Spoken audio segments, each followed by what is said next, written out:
Good morning, this is Pauline. And this is Laura. And we start with the Society News for Friday, the 7th of September 2018. Tuesday.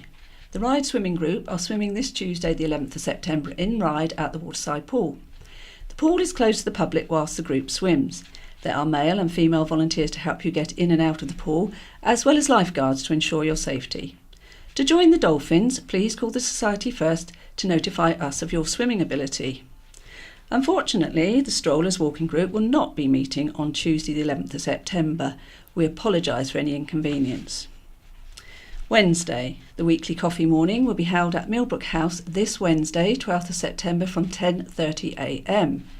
The coffee mornings are not just for blind and partially sighted people. Anybody can come along and have a cup of coffee or tea as well as a piece of cake. We will also be holding the low vision drop-in between 10am and 12 noon on Wednesday the 12th of September. This is a weekly event that allows you to view and try the low vision equipment we have at the Society without the need for an appointment. The book group will be meeting at Lord Louis Library on Wednesday the 12th of September between 2pm and 3pm. We discuss the last month's book over tea and coffee and hand out the book for the next month. The books are available on CD or USB. Please contact Laura Jasper on 522205 for more information, or you can email members@iwsb.org.uk. Thursday. The Thursday Social Group are meeting on Thursday, the 13th of September at Millbrook House. The group meets from 10:30am till 2pm. You can knit or just have a chat, then later in the afternoon, volunteers come in and read to the group from different topics. Any other news? Last Tuesday, Chris Kane, Sight for Wight's Marketing, Communications and Fundraising Manager, launched this year's short story writing competition on Vectis Radio. You can listen to Maggie and Kelvin Curry in conversation with Chris later in the programme and get full details of how you can enter the competition. Sight for Wight will be offering a yoga taster session with Sue Bolton on Friday, the 5th of October at Millbrook House. One of our members, Danielle Burgess, has told us about her yoga experience and says, "I have recently taken up yoga and I am wondering why on earth I have never taken it up before now. I have attended about 5 of Sue's classes and I am already noticing the benefits from them. A better night's sleep, an even more sense of calm and less anxiety, a loosening up of my joints, and that's just for starters. The classes have been relaxing and tranquil. Sue gently talks you through all of the different positions and movements, encouraging you to slow down and to make time for yourself. The technique of the deep breathing does take a little time to master, but once learnt, one can put it into practice at times of stress and anxiety. The gentle stretches are done slowly and you only need to go as far as you feel comfortable with. So do come along and give it a try. You have nothing to lose, just all your worries and cares for an hour or so. If you would like to register your interest for the yoga session, please email members@iwsb.org.uk or call Laura Jasper on 522205. Keen walkers are invited to contact the Society if they are available regularly to support our visually impaired walking group as a sighted guide. The group gets together on the second Tuesday of every month for a short pre-planned walk. They meet at a coffee venue before heading off for a different walk each month. There is the choice of joining the group for lunch at a pre-planned venue after the walk. For further information about joining as a volunteer, please call 522205 or email volunteers@iwsb.org.uk. Sight for Wight will be fundraising by way of a bucket collection on the morning of Friday the 14th of September at Morrison's in Lake between 10am and 1pm. We hope to see you there if you are shopping locally. Sight for Wight will be hosting a low vision open day on Wednesday the 19th of September between 10am and 3pm at Millbrook House. We will be joined by Professional Vision Services who will be demonstrating their magnifying equipment, Dolphin software with their speech technology, as well as our low vision equipment and aids from our resource room. Refreshments and parking will be available. For more information, please call 522205 or email members@iwsb.org.uk. Scaffolding news. Unfortunately, Island Roads have not been able to send through a copy of the scaffolding information this week, so we are unable to include it. We apologise for the inconvenience. This week's In Touch. In Touch in this week's episode, school closure, RNIB questioned. The RNIB has announced it is closing a school for visually impaired children with additional disabilities and admitted it has failed to deal with serious criticisms that it didn't safeguard its pupils. Ofsted said current safeguarding practices in the Pears Centre in Coventry were not effective and the weaknesses were putting pupils at risk of serious harm. They say that was unacceptable. We talked to the RNIB's chair, Eleanor Southwood, and interim chief executive, Elliot Lynn, about how the RNIB is dealing with its recent financial crisis. The most recent figures show a deficit of more than £12 million, but they tell us they're expecting a small surplus partly after cutting jobs. We also put listeners' questions to them about whether or not the RNIB is trying to take on too many different roles. And the presenter is Peter Wight, producer Sarah Luthwaite. Now we move on to the county press for today, the 7th of September. And we start with the headline, Running on Luck. The island's fire service is being run on luck and people could have died in Sunday's massive hotel blaze in Sandown. That was the warning from the chairman of the island's Fire Brigade Union, who said his members were under-resourced, left without proper relief and had issues over their equipment. The owners of the Tarvik 2 and San Moritz, two adjacent hotels on Culver Parade, have been left counting the cost after the fire ripped through both properties. Fire crews had to be drafted in from Hampshire to help tackle the flames that engulfed the hotels, renewing concerns about the upcoming fire service review. FBU chair Pete Moorhood said services were being run on luck and, had the fire taken place at another time, the outcome could have been very different. He said, had the fire taken place the previous Saturday, we would have struggled to put 3 crews together. Had it taken place at night, we could well have been talking about fatalities. Cost-cutting measures meant fire and rescue services were being run in the hope major incidents did not happen.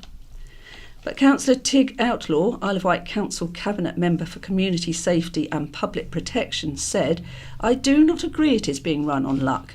The service is all about matching the resources to the level of need. The officers and services tell me it's safe. The new numbers of officers have not been decided, and that is really important to stress.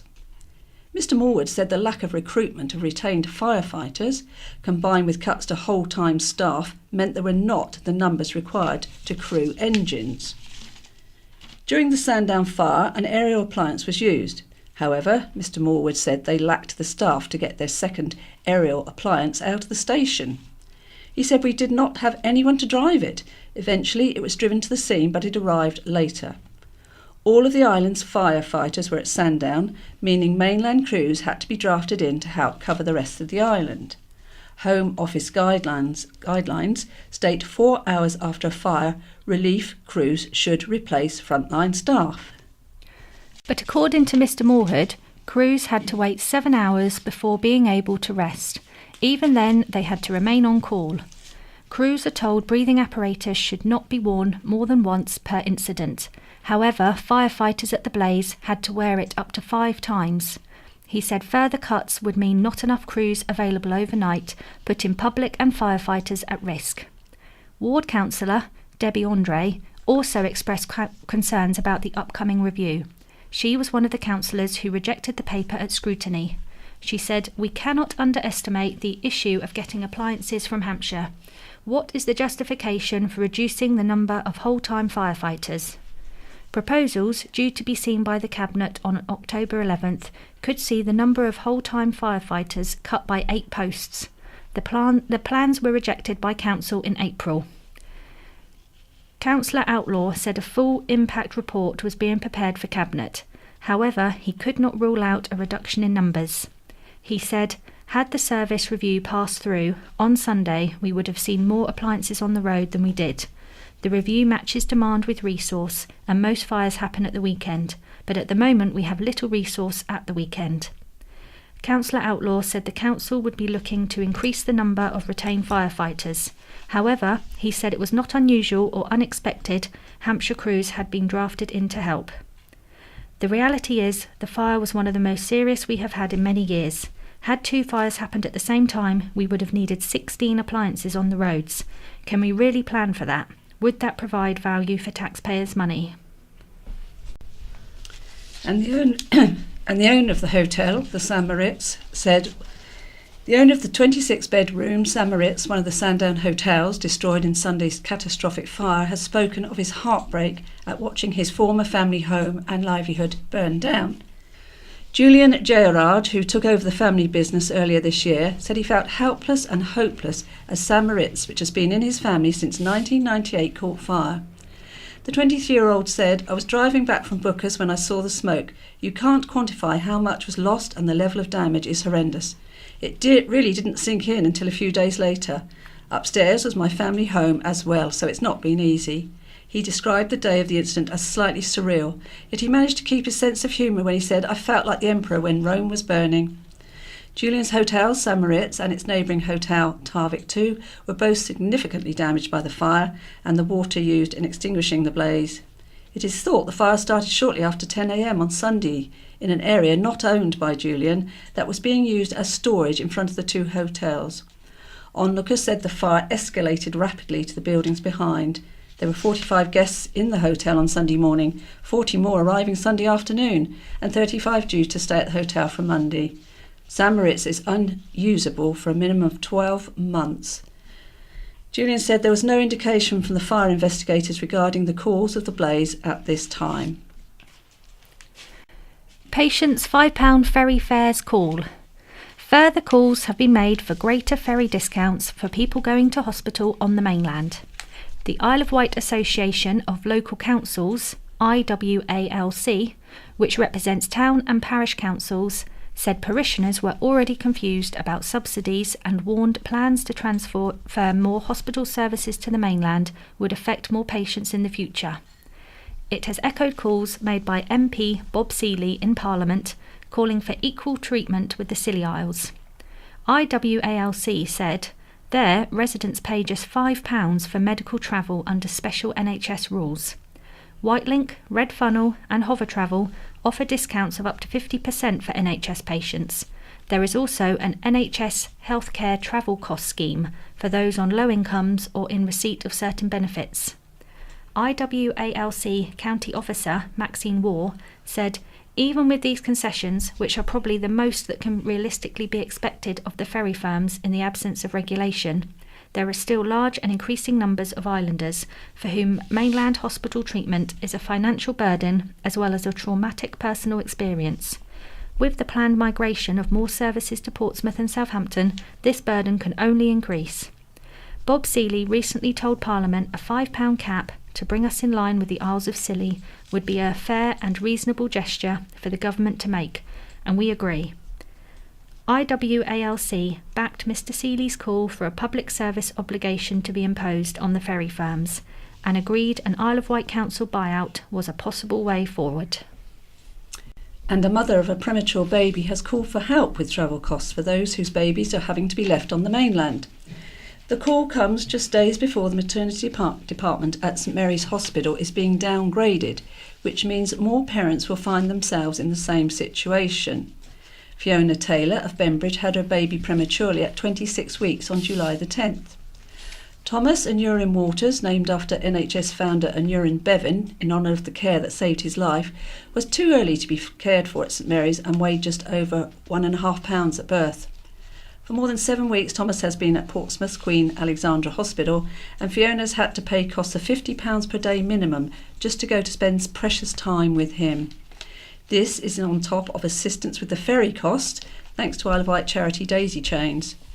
Fiona, 42, said, I can just afford that amount, but I know lots of people can't. Maternity services on the island are being further reduced at the moment, and I want to highlight this because I think some families will need support to see their babies. I had a difficult pregnancy and was admitted to Southampton at 24 weeks, then transferred to Portsmouth as Southampton NICU was full.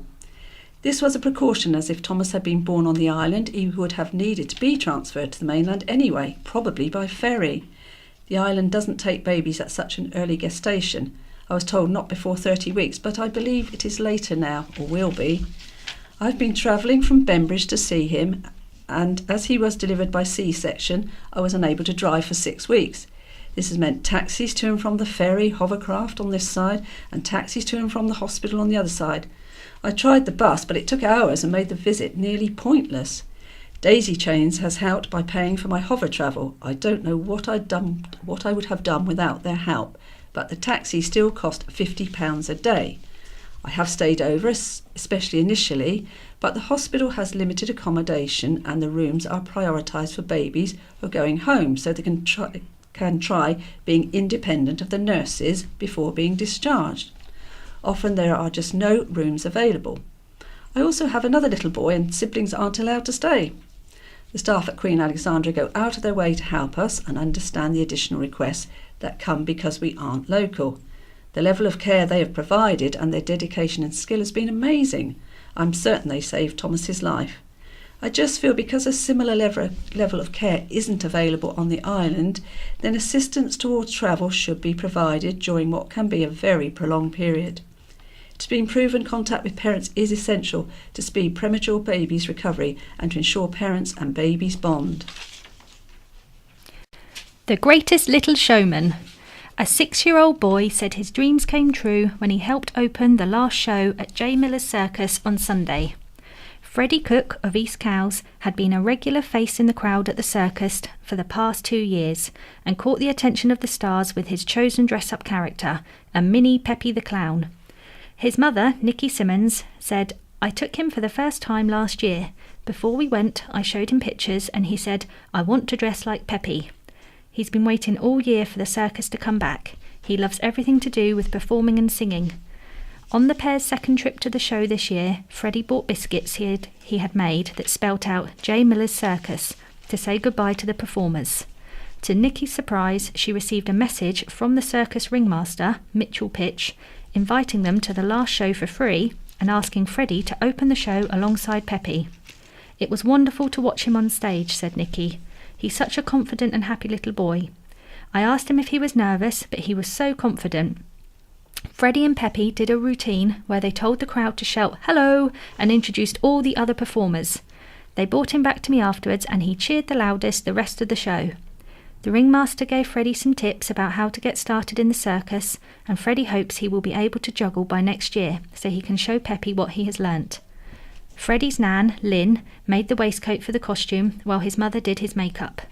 Nikki said, "We made the suitcase too. We got it from the works but painted it and bought the vintage stickers on eBay." In a letter to Peppy, Freddie wrote, "I hope you have a wonderful baby. You are the best clown I've ever seen in my life. My best part was when I went on stage with you. I hope you like the biscuits. I love dressing up as you. I promise to come every year as Mini Peppy to make you smile. I've had the best summer ever. Thank you." Nikki said he was so happy afterwards. He said, "I feel like the greatest showman." It's really nice of them to do that for a little boy, and they said they can't wait to see him next year.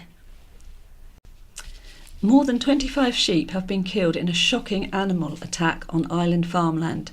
Farmer Angus Baird, who discovered his dead animals on Wednesday near the cycle track between Merston and Horringford, said it was the worst attack he had ever seen. "It was like Armageddon. I've never seen that many animals killed in one attack before," he said. It is believed the sheep were attacked by a dog, although it is not known if the dog was running loose or being walked in the area. Angus said dog attacks were becoming more of a problem for island farmers. The sheep, 22 breeding ewes and 1 lamb, had not been savaged. Instead, most died of a heart attack due to the stress. "A dog doesn't have to rip a sheep's leg off to kill it. These sheep were hardly touched," said Angus, 48, who has around 1,400 breeding ewes on land at Godshill, Merston and Whitwell. 1 or 2 had been nipped, 1 had a broken leg, probably from being chased. We found 1 in the reservoir, but it's the stress that kills them. It stresses them out so much to have a strange dog chasing them. They died from heart attacks. It looked like they'd just sat down and died. Post-mortems were carried out on some of the animals at Newport Vet, Green and Forster to make sure they had not died of something else, such as a disease, but it was confirmed they died of heart failure. The death toll has since risen to 29 animals, as more have died from heart failure, and that number is expected to rise in the coming days. A photo of the dead animals was shared on Facebook by one of Angus's farm workers, but has since been removed. Angus said, "We posted the picture because we thought someone might have seen something, but it caused a lot of grief, so we decided to take it down." Police have launched an investigation into the attack, which happened sometime between 7 p.m. on Tuesday and 9 a.m. on Wednesday. Anyone with information about the attack can call police on 101, quoting the reference 44 180 33 5965. One more month to save home. A further month has been given to save St Vincent's residential home in Ryde. Residents at the home, which is run by Armed Forces charity SSAFA, were invited to a meeting on Monday. A spokesperson said, SSAFA has updated the staff and residents at St Vincent's that one more month has been allocated to allow the final stages of the sale to complete. We remain optimistic this will go smoothly. A concerned relative of one of the residents told the county press he was still concerned for the future of the home. He said, "The meeting ended with the company interested appearing to have until October the 12th to find the funds to purchase St Vincent's, but if they are unable to do so, it appears that we may well be at the end of their road." A gynaecologist who worked at St Mary's Hospital without a licence has been struck off the medical register. Dr Ahmed Ali Hassan was employed by the Isle of Wight NHS Trust as a speciality doctor in obstetrics and gynaecology between September 2013 and March 2016. On 2 occasions, totalling 19 months, he did not have a licence to practice. A General Medical Council tribunal found he had applied to relinquish, then restore his licence, then requested an extension to the revalidation date. He repeatedly failed to provide details about his work in the UK and falsely claimed he'd been working in his home country, Egypt, since 2012. Dr Ali Hassan blamed his former partner, claiming she had submitted the applications to cause trouble, but the tribunal did not believe him. Erasing him from the register due to misconduct, the tribunal concluded there was no evidence Dr Ali Hassan's conduct had created actual harm to patients. However, the serious nature of his repeated and persistent dishonesty, which took place for his own personal and financial gain, was a significant aggravating feature. The fact Dr Ali Hassan had no licence came to light when an audit was carried out by the Trust. A Trust spokesperson said, "When this came to our attention, we excluded Dr Ali Hassan from duty, referred him to the GMC and undertook a review of his clinical work. We did not find any concerns about his clinical practice." Council meeting ends in disarray. Police were called after a Sandown Town Council meeting was abruptly cut short when councillors stormed out after a difficult question. Town Mayor, Councillor Jackie Merriweather, closed the meeting on Wednesday just minutes after it had begun, after former councillor Eric Lawson asked during public question time about the skate park. When the public remained in the Broadway Centre with the few councillors who stayed, police were called. The officers said they were called to reports of people refusing to leave the building. The town's new junior skate park at Sandham Gardens is being torn down by the town council before it has even opened after a damning report judged it to be unsafe for use. Councillor Merriweather resigned as secretary of the Sandown Community Partnership, the organisation behind the skate park, over the issue. The skate park was on the agenda for Wednesday's meeting, but was later removed. When Mr Lawson brought up the subject, Councillor Merriweather quickly tried to stop him speaking. When he didn't, she adjourned the meeting and left, along with the clerk and half the councillors, saying public question time was only for items on the agenda.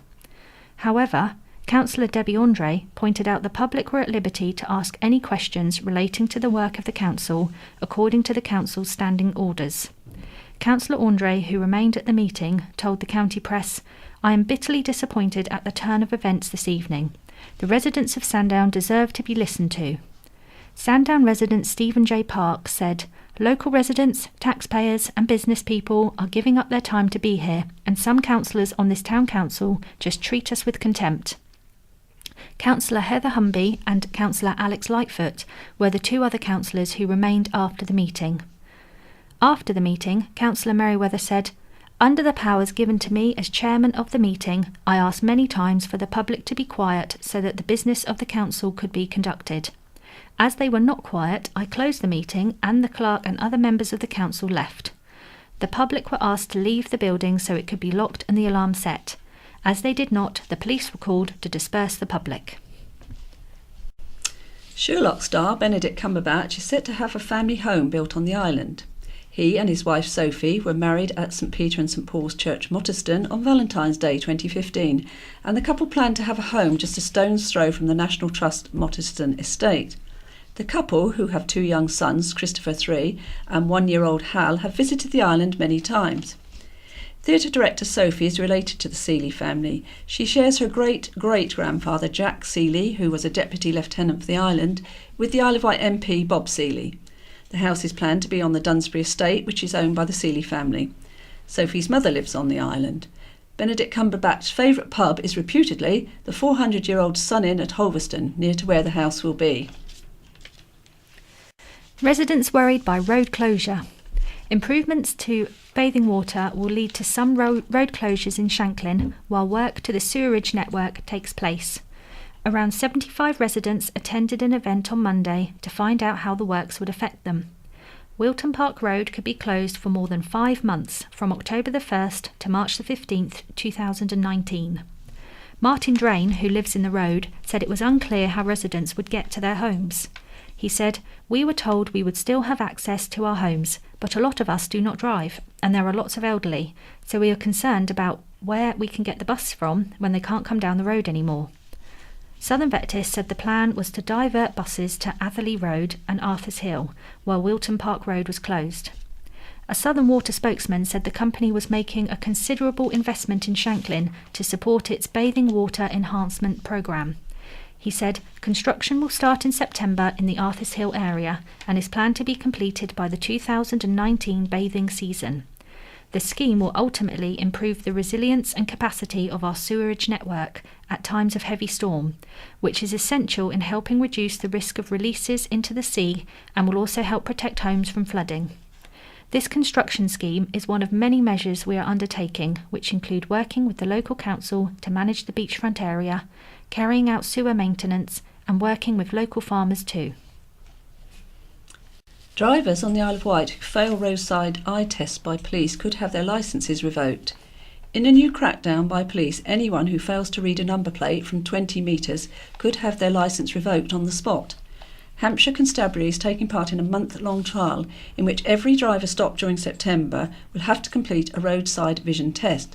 Police can request an urgent revocation of a driving licence through the Driver and Vehicle Licensing Agency, that's the DVLA, if they believe the safety of other road users will be put at risk if a driver remains on the road. The power allowing police to revoke licences for poor vision was introduced in 2013 after 16-year-old Cassie McCord was killed when an 87-year-old man lost control of his vehicle in Essex. It turned out the man had failed a police eye test days earlier, but a legal loophole allowed him to continue driving. Under the current rules, the only time drivers have to complete an eye test is during their practical driving test. After that, it is the driver's responsibility to inform the DVLA about vision problems. Sergeant Rob Hurd, representing the police forces taking part in the campaign, said, "All of us require good vision to drive safely on our roads. Not being able to see is a hazard or react to a situation quickly enough can have catastrophic consequences. The legal limit is being able to read a number plate at 20 metres, that's around 5 car lengths. However, this is a minimum requirement and a regular eyesight test with an optician is a must if we're going to be safe on the road." Since 2013, the police have a new procedure, Cassie's Law, to fast-track notification to the DVLA should they find someone who cannot read a number plate at 20 metres in daylight conditions. Offending motorists will, within an hour, have their licence revoked and face prosecution. During September, we will be carrying out checks at every opportunity, and those who fail will have their licence revoked. I hope we do not find anyone and everyone makes sure they're safe to read the road ahead. The trial is part of a wider campaign to raise awareness of the importance of driver vision and will help to build data on the issue. Commenting on the news online, readers have shared their views on the new measures. Alex Matthews said, "About time they cut down on this. I'm a strong believer when people reach a certain age, they should have to take a licence renewal test to make sure they're capable to drive on the roads. As over the years a lot has changed and a lot of elderly drivers don't understand the modern rules of the road." Ros Thompson said, "This is good, except if you are unaware your sight is changing and you haven't yet had your routine appointment, which would identify that. Withholding that individual can prove their sight is good enough, and revoking it," I'll read that again. "Withholding until that individual can prove their sight is good enough and revoking it if it cannot be rectified would be better." Work on bridges queried. St Helens residents grilled Island Road's representatives over the replacement of 2 key footbridges on the causeway at a meeting last week. A new track-based technique is being used by the Highways PFI contractor to replace the footbridges, which have deteriorated over time and are showing signs of corrosion and timber rot. The causeway will be closed for 3 weeks from Monday for the work to take place. The replacement bridges are being shipped to the island. However, at a meeting at St Helens Pavilion last week, residents questioned project manager Joanne Hewitt and structures manager Ian Hodgson over the plan. The project has been timed outside the main holiday season, but also to comply with the Marine Management Organisation (MMO) licence, which states the work must be completed by October. One resident said, "It will go ahead regardless. I think that's unacceptable. This is a fait accompli." Miss Hewitt said, "We are aware you have been inconvenienced. However, I have the highest faith in the team. The work will be completed on time. The bridges come pre-assembled." Speaking after the meeting, Mr Hodgson said, "We are here to explain what we are doing and why we are doing it. The steelwork and the supports underneath the bridge need replacing. If we could just repaint the underneath, we would, but it is not economically viable. We want to cause minimal inconvenience and the closure should cause minimal disruption." The body of a man who jumped from a Wight Link ferry last week was found near Portsmouth Harbour on Monday. Officers were called at 7:16 a.m. after the body of a man was located in the water near Haslar Wall. Spokesperson from Hampshire Constabulary told the county press the body recovered was the same man that had jumped from the ferry last Wednesday, and his next of kin had been informed. The body, which was recovered by the Ministry of Defence Police, has been identified as a 58-year-old man from Southsea. The death is not being treated as suspicious and a file is being prepared for the coroner. Cleaning up island beaches. A 23-year-old from Ryde is determined to shift as much rubbish from the island's coastline as he can. Sam Carter-Knight said he has always had a passion for wildlife and the environment, but it was only recently he put this into action. Sam started an organisation called Wight and has already attracted more than 400 members and has removed 55 pounds of rubbish from Isle of Wight beaches. Sam said, "Living on the Isle of Wight, I turned my conservation work to the ocean. I started by looking for Facebook groups of other conservationists and found nothing but a few beach clean volunteer groups, so I decided to make my own, Wight Shores. I have since had people message me wanting to help, and Wight Shores are now cleaning 4 beaches for the Isle of Wight Day coastal clean-up and have arranged for a further 4 beaches to be cleaned." New adult exercise equipment will be installed in Newport thanks to generous donations. Councillors Tony Coburn and Peter Whiteman, members for Newport West on Newport Parish Council, accepted cheques totalling more than £1,290 from Dave Foster, site agent from McAlpine at Carisbrooke College. Part of the money was also given by Topline Windows Limited. The funding will be used to install some adult exercise equipment at Victoria Recreation Ground. Councillor Whiteman said this is part of the ongoing improvements Newport Parish Council will be carrying out as we develop these facilities for all residents and users. We've been liaising with the contractors as it has been hard for residents having 2 major school rebuilding projects. The contractors are very aware of this and wish to thank residents for their patience. Protect Reserve support. A campaign to keep Newtown for the birds has been backed by senior Isle of Wight councillors. As reported, former volunteers at Newtown National Nature Reserve have warned its future is under threat if visitor numbers continue to grow. They have criticised the National Trust, which owns the reserve, for encouraging too many people and written to Isle of Wight Council members seeking their support. Council Chair, Councillor Laura P.C. Wilcox, responded, "Newtown is a wildlife sanctuary, not a leisure centre. It is a fragile place and simply cannot tolerate these sorts of numbers. I am happy to do what I can to ensure this precious reserve is protected." Deputy Council Leader, Councillor Stuart Hutchinson, said, "I absolutely agree the tranquillity of the reserve is precious and indeed essential for the wildlife. You may be assured of my support in your efforts to protect this quiet place." A double celebration saw Island businesswoman Elizabeth Hammy Tappenden marry her true love and receive an honour from the Queen, all on the same day. Hammy, who has helped more than 6,000 people in Hampshire and the Isle of Wight start their own business, was presented with an MBE in recognition of her success in business and women's enterprise. The Into Biz founder and business advisor was congratulated on the honour by the island's Lord Lieutenant Major General Sir Martin Wight at a ceremony at Porchfield Cricket Club on Saturday. Guests, including Hammy's friends, family and business prodigies, attended the presentation and enjoyed a vintage afternoon tea party, with the tables decorated with vases of sunflowers in memory of Hammy's late mother. It was at the party that Hammy's daughter, Ellie Tappenden, revealed her mother had married her long-term partner, Rob Ford, at the Isle of Wight Register office that morning. Receiving her MBE, Hammy said, "A little bit of this award belongs to everyone I've worked with over the past 25 years. Without my fantastic clients who take the risk to go self-employed, I wouldn't be standing here now.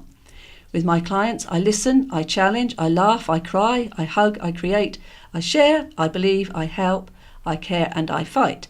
I refuse to put people through a uniform process. Instead, I work with them as individuals, recognising their individual needs. I'm rubbish at maths, I can't spell, I have a smart car and briefcase as my office. All this makes me a kind of maverick, but it allows me to do what I love best. I take individuals on a journey.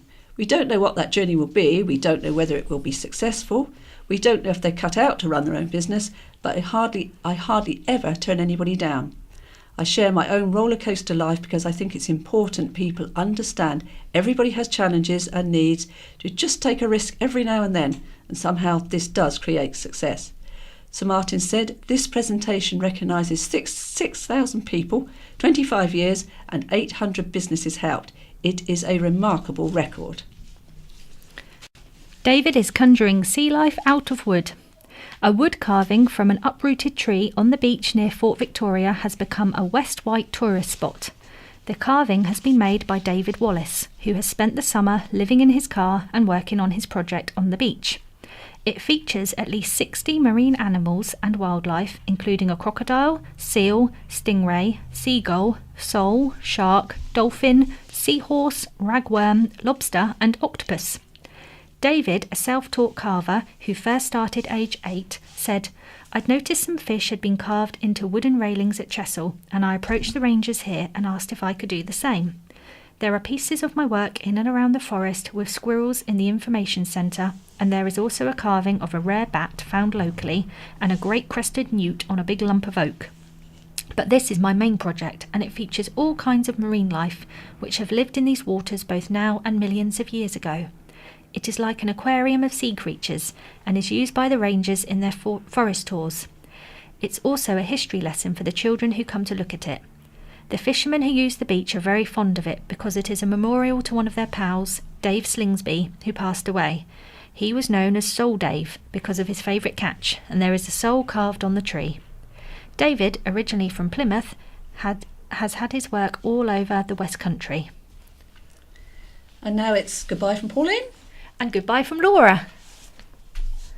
Hello, this is Paul reading for the County Press. And good morning, this is Imelda. Right, I'm going to start with Letter of the Week. This is from Mr. G. Lyons at Sandown. I read with interest the item about Minden Day in the County Press 17th of August. This was a special day for me, and I remember it well as I had just made a date with a lovely lady. I was on leave from my unit with the King's Own Yorkshire Light Infantry in 1942, and Minden Day was a big parade for us. When I made the date for our first outing, I got a shock when I returned to camp and all leave for the following weekend had been cancelled, owing to Minden Day. I didn't want this lovely lady to think she had been stood up, and I wondered how I could get in touch with her to explain what had happened. So I wrote to her and explained why the leaves had been cancelled and could we have our date the following week, which she agreed to. From that date the wartime romance lasted for 67 years, and no regrets. So your account of Minden Day brought back so many happy memories of how I met my future wife and the happiness we had together. And this one is from Dean Francis of Northwood. Police stretched to breaking point. Not the situation today, but the CP front page of March the 13th, 1989. In the article, police top brass give a candid assessment. Sir John Hoddinott warned in his annual report that numbers of police officers were dangerously low, with officers having little time to catch criminals due to an ever-widening variety of roles and duties.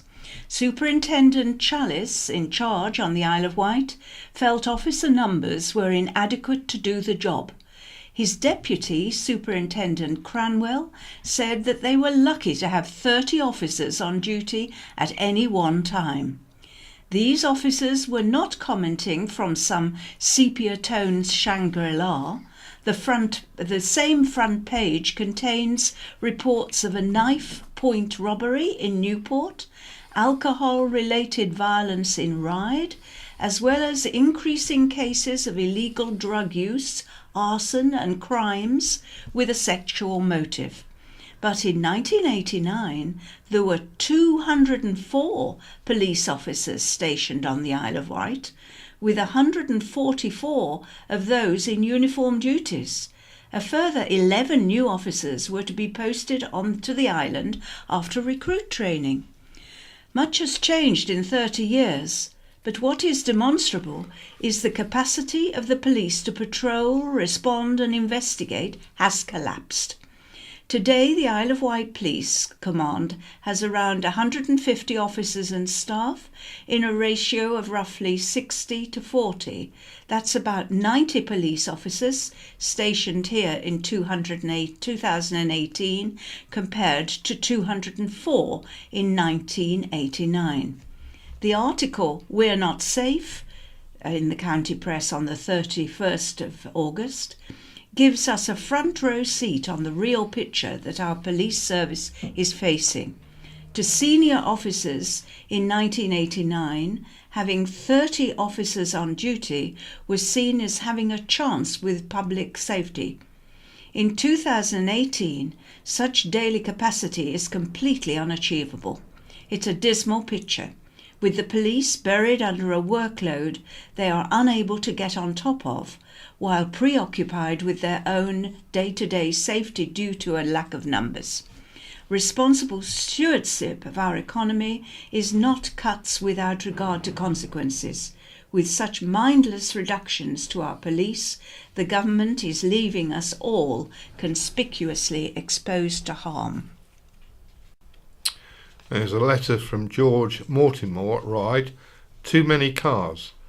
The gridlock in Newport is most certainly not caused by the layout of the roads, which has been much the same for hundreds of years. The reason is the sheer volume of traffic. There are far too many cars on the island. Most families have 2 and several have 4 or 5. The answer to this problem can be one of the following. 1. Adopt the same system that exists in Bermuda, where each household is allowed 1 car and visitors are not allowed to drive or hire cars. This means of transport is low-powered scooters or taxis. Quadruple the road tax on the second car and double it again on the third and fourth. This would deter all but the most affluent from owning more than 1 vehicle. Open house to burglars. This is from Terry Groves of Freshwater. While your article in last Friday's CP entitled "We're Not Safe" that's the 31st of August, was alarming, I found it even more disturbing that in highlighting the number of police officers on duty on any one night on the island, you were effectively giving an open house, no pun intended, to burglars and other mischief makers. There's a letter from Peter Coleman at Shanklin, Ward Solution.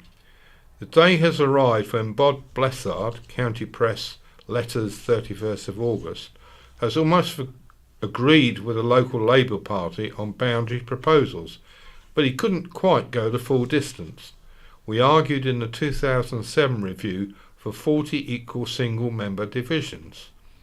This was achieved with the one exception of Bradin, St Helens and Bembridge Ward, which returns 2 councillors. For this review, the Isle of Wight Council and Labour Party said this anomaly should be replaced with 2 single wards, which Bob now appears to be supporting, although in the paper he puts forward no proposals for the wards. What the Boundary Commission review is asking for is electoral equality for voters. When we looked at the current wards, we found Sandown North was 12% smaller than the average ward, and the 2 member wards were 10.2% larger.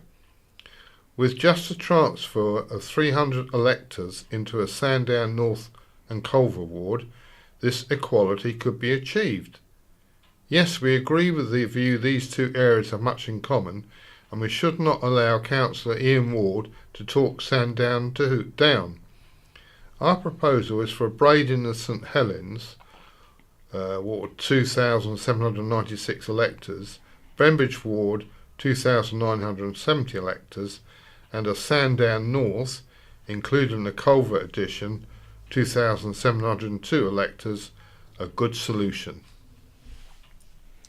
And this one is Help for Sandown from Deborah Langdon Smith of Sandown. Poor old Sandown does seem to be getting some stick lately.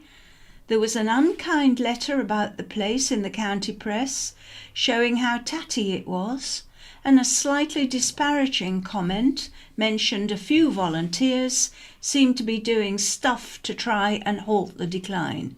You bet we are.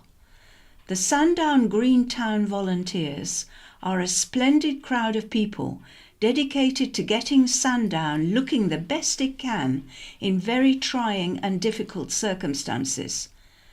Grants are nurtured to try and make maximum use of the monies available to buy plants, litter picking, equipment, high visibility jackets and decorations for our Sandown Carnival float, although we have been lent flowers from the Hullabaloo people this year.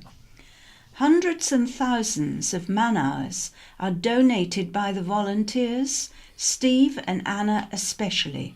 They are on the seafront and in the town most days picking up rubbish and checking the planters are looking their best.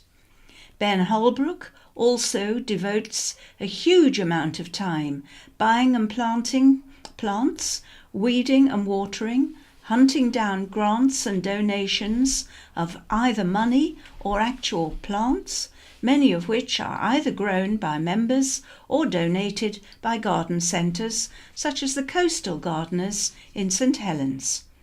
May I also mention the help we receive from many of the hoteliers who kindly donate water to keep the planting alive and looking good. The Tap, Royal Pier Hotel, Bays Shore Hotel, Hotel Maria, Graham Parker, a beach concessionaire and Broadway Premier store, all of whom have provided water and encouragement. Island Roads took great care of our plants by the pier when they had to be dug up while the retaining wall was repaired. They also kindly donated £75 B&Q voucher, which was much appreciated. The Sandown Greentown volunteers are trying their very best to keep Sandown looking good and to get the best value from the money available.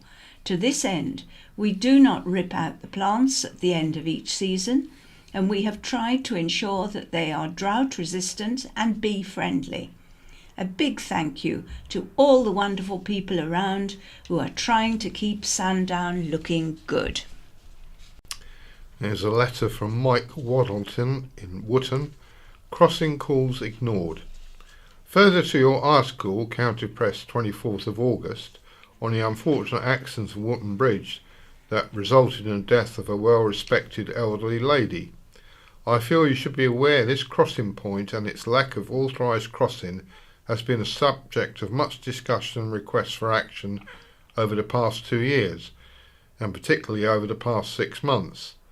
The request for a simple zebra crossing here was at the most the support of shrouded Belisha beacons and a painted crossing on a road surface has been the subject of much obstruction and unsupported argument from the authorities. It has been projected this crossing at the west side of Wootton Bridge, opposite the Sloop Inn and between the entrances to Mill Square and between the bus stops, is much needed as it is the crossing point. 1 between the 2 bus stops, 2 for pedestrian access between Wootton and Fishbourne and vice versa, 3 for the coastal path, 4 the national cycle path, and 5 for pedestrian access to Lakeside. This need has been largely ignored and no action taken, although the requirement had a registration on the Network Infrastructure Register 198/2015. This was originally raised by the manager of Lakeside and held by Highways.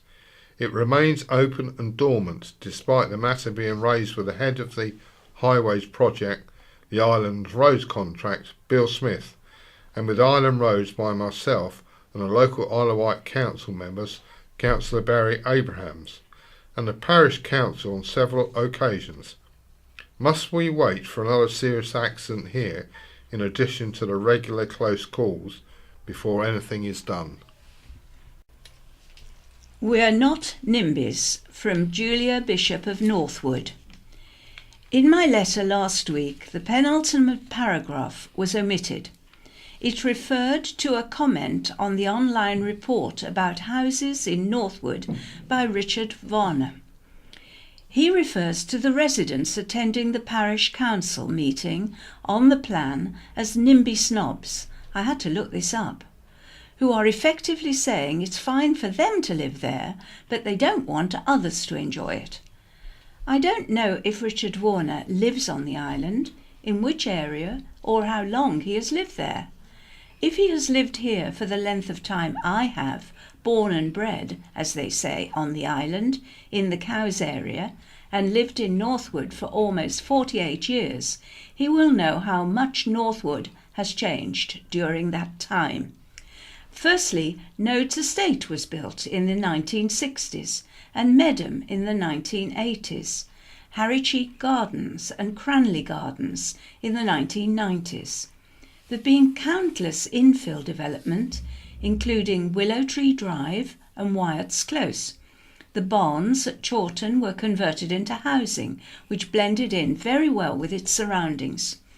40 years ago, my husband and I applied for planning permission to build an annex on the back of the garage of our property in Oxford Street for my parents, both disabled. This was turned down because it showed on our property on the plot, even though the plot measured 50 feet by 150 feet and there was plenty of room. On reapplication, it was finally passed, only if it was attached to the existing property, which unfortunately blocked out 50% of our view of the countryside. We accepted this, so my parents could be looked after. Walk down Oxford Street now and see how much infill there has been. So please, Richard Varner, don't say that we don't want other people to enjoy the beauty of our village. If anyone wants to come and live here, just wait until one of the properties being built or already built here comes up for sale. Yes, it's a lovely place to live, but any further development, apart from some infill where there is plenty of room, will completely destroy it. There's a letter from Hal Summers Cox in Andover. I said this would happen.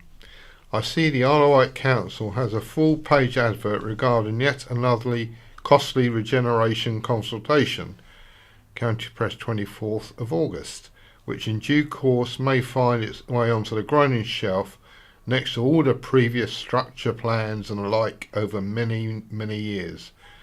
This last will be as pointless as the first if one overriding point of island public opinion is still to be wholly disregarded, just as it has been in the past. When I was living on the island at Nettlestone some 25 years ago, hi to the kind and welcoming folk I knew then, the County Press printed one of my letters entitled Milton Keynes by the Sea. In that I argued why would tourists pay the ferryman to visit the island which was being ruined even back then by ridiculous levels of house building, of which the council planners gave no let or hindrance. I recall a top figure of 3,000 more units was then given as a headline. A drive round can confirm that has been blown apart and greatly exceeded. That was the level then from open consultation that proved pointless. So why bother again? I could answer the question now and save all that taxpayers' money, just 9 words. Stop building any more houses anywhere on the island. It has already been ruined by those planners have nodded through. Sorry folks, but you have already achieved what so many others also weren't warned of back then. Milton Keynes by the Sea. Time for a fixed link from R.J. Barton, Chandler's Ford. I recently spent a weekend on the island. It was glorious weather and we had a lovely day at Wolverton. Then I read the pieces in the County Press regarding the ferries. That was the 31st of August. I was born and lived for over 40 years on the island, so I'm not just another grockle commenting.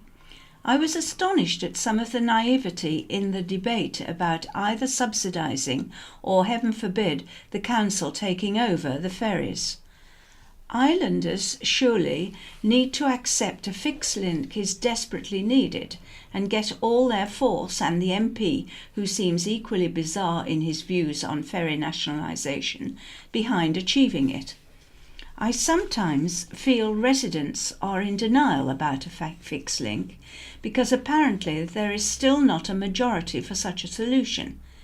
Can they not see the slow and serious degradation in services, education, health and infrastructure resulting from both council mismanagement and not being sufficiently attached to the rest of the UK to make it attractive for professionals to want to work there? Now I read a staggering 30 to 40% actually backing the ferry proposals. What form of denial is this? I listen to Radio Solent in the mornings with regular headlines of floating bridge out of service. Who on earth specified this lumbering monster and failed to do any systems engineering of even the most basic type before installing this ridiculous white elephant? I can only guess it is the same council whom 30 to 40% of residents think is capable of running the cross-Solent ferries. It's a high time reality dawned and islanders collectively build consistent pressure to achieve a fixed link. I suspect most people would gladly pay something similar to the current ferry fare for the convenience and ease of getting to and from the island without the loss of up to 4 hours travelling a few miles. The islanders would surely have concessionary fares, as many do now. I hear the doubters will say it will stop being an island and change totally. Well, there are plenty of offshore islands around the world with fixed links that have benefited immensely without drastic change occurring. Right, we're going to change tack now and we're looking back. 100 years ago, September the 7th, 1918. Harvest workers from the island asked for more beer, claiming it was only fair they received the same as workers in the Allied countries. They argued the increase from the French government to French brewers should be replicated here as well. The government said as long as the country was in danger of running short of food, it was clearly impossible to listen to appeals for more beer. And also the same year, the island held its first jury-less inquest regarding the body of an RAF officer who was found in the sea near the Needles. His father, a postal officer from Southampton, identified his body while RAF officials spoke of his service. The coroner said although it was a pity there were no eyewitnesses, a jury was not required as the death was not suspicious. And 75 years ago, on September the 4th, 1943, school children from Oakfield spent their summer holidays collecting halfpennies for the Merchant Navy Comfort Service. The total of 4,136 halfpennies was given by Mr. S. Hogg, local representative for Lupino Lane's Ship Halfpenny Fund for the Merchant Navy. Beside the school effort, £7.15 was raised locally for the fund. And also, in the first of a series of meetings arranged by the Isle of Wight Information Committee, Flight Lieutenant van der Bill, a Czech airman, spoke to an audience at Northwood House. Owing to a serious accident in which 4 members of his crew were killed, he was no longer able to fly. He had travelled extensively and was a linguist, scholar, writer and lecturer of distinction, who was well informed of the situation in Europe. Then we move on to 50 years ago, August the 31st, 1968. 7 prisoners barricaded themselves in their cells at Parkhurst Prison. When the prisoners refused to obey the instructions of the governor to remove the barricade, the cell doors were removed. The prisoners then tried to set fire to mattresses to prevent the wardens getting in, but the officers used mattresses themselves as shields. Also, the same year, a mother and daughter shared the Premier Award at the 18th Annual Summer Show of the Carisbrooke Cottage Garden Society. Mrs. A. Flux of Park Place Farm and her daughter Mrs. J. King gained 31 points each to win the Clifton Challenge Cup. It was the first year a woman had captured the award at the show. And 25 years ago, on September the 3rd, 1993, occupants of 5 cars had a lucky escape when a building being demolished crashed down into a busy Newport road, bringing with it an 80-yard section of 20 feet high scaffolding. The incident happened in Church Lytton, where work was underway clearing the huge site for the new Marks and Spencer store. The cars were struck by the scaffolding. And also, an island girl passed her GCSE in dance at just 12 years old. Emma Hickley of Ryde gained a grade C, having completed the coursework for the exam in only 2.5 terms. The ballroom and Latin American dancer was caught by her dance teacher parents, Roland and Susan Hickley. And now we move to 10 years ago, September the 5th, 2008. A pair of youngsters accompanying a man who broke his arm after falling off his bike were commended by a senior Coast Guard for taking the right action in an emergency. The casualty injured himself as he rode with his 13-year-old sister and a 9-year-old boy along High Down in the West Wight. When he broke his arm on a rough track, his sister ran across the downs to Allen Bay to telephone the emergency services while the boy kept the casualty warm using a tent. And finally, Donna Langley, the woman behind Mamma Mia, hitting the big screen, was an island girl. Donna, who attended Lake, Middle and Carisbrooke High Schools, moved to LA at 17 years old and was hired as an assistant at New Line Cinema. Her parents, John and Anne Langley of Alveston Garden Village, said, "Naturally, we are very proud. She remains down to earth and an involved member of our family." And now we go on to Wight Memories. Cuckoo's Nest for Airmen. Unusual craft could be spotted off the island's coast during the Second World War. The Royal Air Force Air Sea Rescue Service had these unmanned vessels positioned out at sea, ready for use by any aircraft who might be shot down over the channel. The official motto of the service was, "The sea shall not have them." A few miles southwest of the Needles, one of these strange craft remained moored throughout the war. The British Air Sea Rescue Fleet, codenamed Cuckoo, was designed in 1940 and was rolled out in 1941. It consisted of a boat-shaped hull painted bright red and orange. It was not manned or armed, but was designed to hold up to 6 men, and was equipped with signalling equipment, bunks, and cooking stove, clothing and food. The stern of the float was sloped down from the hatch to the water to enable casualties to climb aboard with minimum difficulty, which was important, particularly for wounded men. A grid of foot and hand holes lined the slope, continuing below the waterline. Additionally, ladders were fitted either side of the bow, and handrails led to the hatch. Inside, there were instructions for casualties to follow in order to call for rescue. Alongside distress signals, lamps and whistles, there was basic wireless equipment. A flag could also be raised that would signal to rescue workers the float was occupied. As well as the dry clothes and food, there were books and games. The craft, 16 in total, were permanently moored around the coast of Britain, located beneath the busiest bomber routes to Europe.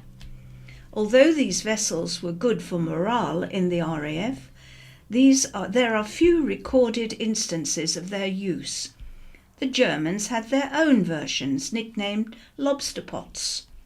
The floats could be accessed by airmen from either side, and all enemies found on board were taken as prisoners of war. We'll now move to two My View articles.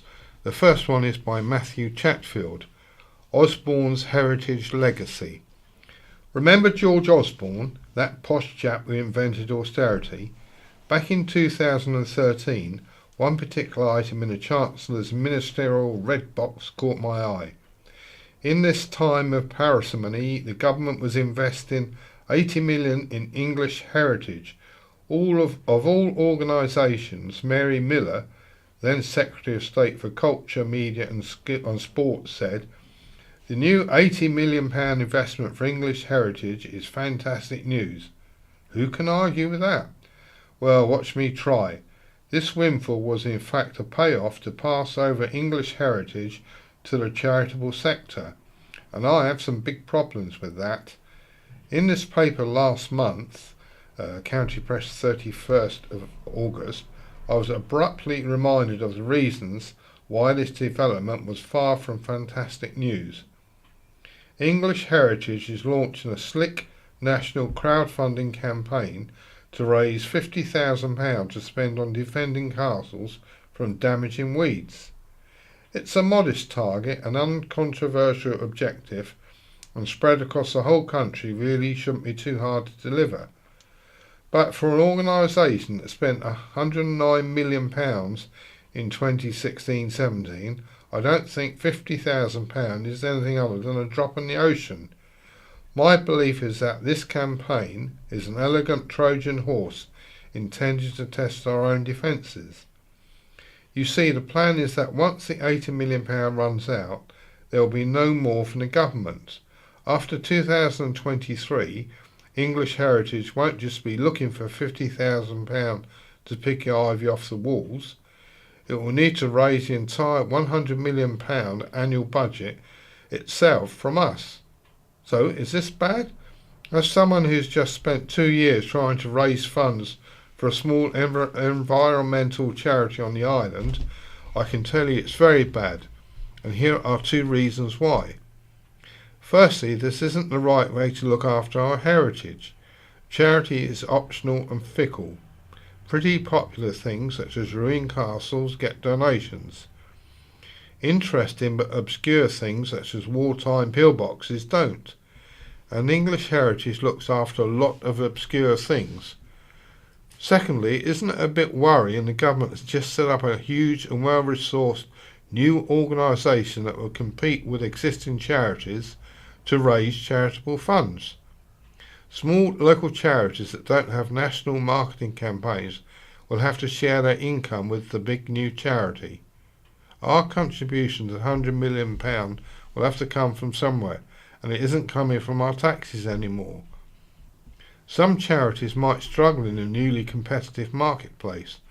The former Chancellor has left the Royal House in an insidious position.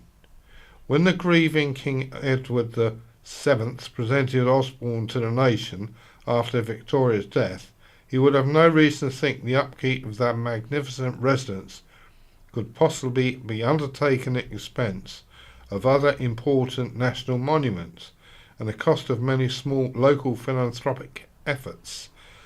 Austerity isn't the way to solve this challenge. Our English heritage is too important to be left to the whims of charity. And the second, my views from Jake Harrison, a haven of adventure and activity. It's always refreshing and enlightening to see lots of new stuff happening on the Isle of Wight. Of course, we've suffered a few tragic losses over the past few years, Seaview Wildlife Encounter and Bestival. However, we also have been lucky enough to have been treated to lots of new exciting stuff, Tapnell Farm, Eclectrica and the ferociously fun Fairweather Festival. Question is, are we making the most of what the island has to offer? I know a true paradise when I see one. I've been lucky enough to be on Malibu Beach in California and experience the white on purple Don Johnson coolness of a stroll along South Beach, Miami, in Art Deco delight, feeling very much like Mr. Montana. Now, where did I put my cigar? I've also been to hell. I once visited Havant, which contained all the excitement properties of reading an instruction manual for a car radio in Havant. Moving swiftly along and getting back on track, I'm going to try to make you all, hopefully, agree with me, and maybe even be a little bit surprised. I live in paradise. Well, actually, we all do. It's called the Isle of Wight. Honestly, do we islanders know how lucky we are? I'm guessing both yes and no. I recently spoke to a friend at work, who we shall know as Benjamin, and who told me on his day off he would only ever venture out on the island to enjoy things he had an interest in, such as music, drinking, and generally socialising. He also told me he really had no interest in trying new and different activities. This made me a little curious and got me thinking. Do we islanders need to step outside our comfort zones and experience the great things it has to offer? Of course we do. The island is constantly introducing new experiencing. And yes, I know we have the standard summer activities such as visiting the beach, taking a dip and taking in the sights on a pleasant country walk, but as well as the festivals and glorious experiences such as Tapnell, there are lots of ways to raise the blood flow and enjoy the Isle of Wight to the full. We can coast steer, surf, paddleboard and kayak around our 60 miles of coastline, or you can bike, skate or run over the amazing downland spine of the island.